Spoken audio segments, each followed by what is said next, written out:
Case for interwebkaiju here. I don't have anything. This is a little diorama of fun flamingos.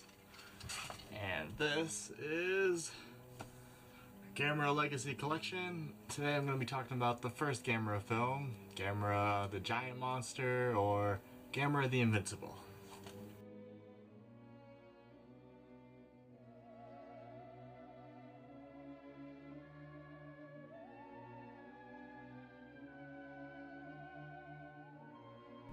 A plane carrying an A-bomb is shot down. When it makes landfall, it explodes, causing the icy floor to break open and set free the giant turtle Gammera. Gammera is said to have been one of the protectors of the aquatic nation of Atlantis. Soon, a UFO begins to be sighted around the world. Elsewhere, a kid is setting free his normal-sized pet turtle. Gammera appears and saves that kid from falling to his death. The child thinks that his turtle actually transformed into Gammera. This starts the child theme of the series, though thankfully it's not featured as much in this film. Gammera soon makes his way to a power plant, breaking through electric barricades and eating fire for energy. The army freezes Gammera and uses explosives to knock him on his back, seemingly immobilizing the giant turtle as he is unable to flip himself back over. Soon, Gammera brings his head and limbs into his shell and flies off using emissions from the leg holes of his shell, which causes him to spinning circles.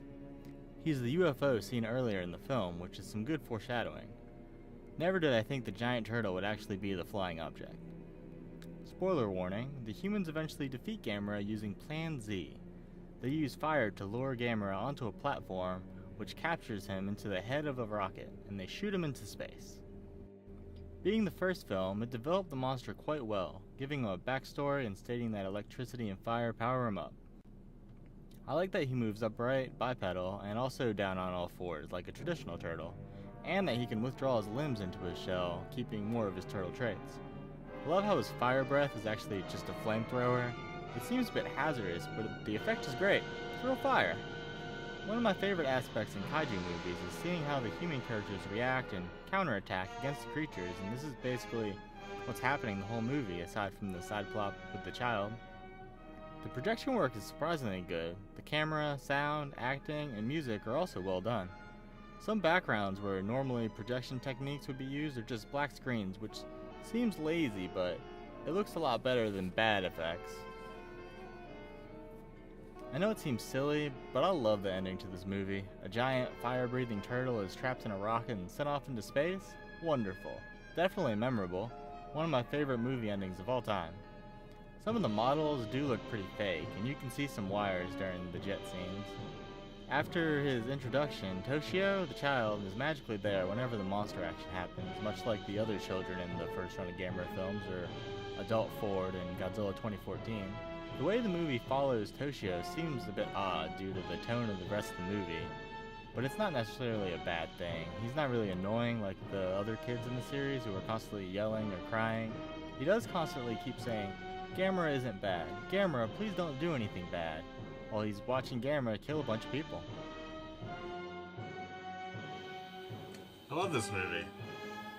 I love this movie. It's my favorite Gammera movie. It's one of my favorite giant monster movies. So I would highly recommend it. If you have any movies you would like me to review, leave a comment below, and thanks for watching.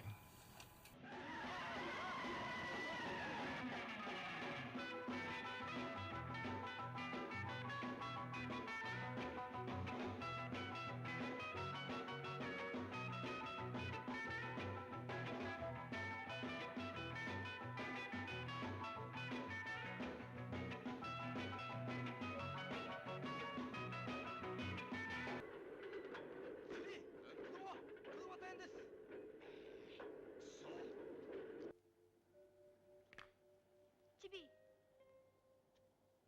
Chibi. Chibi.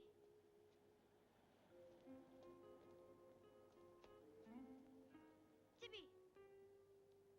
Chibi. Chibi.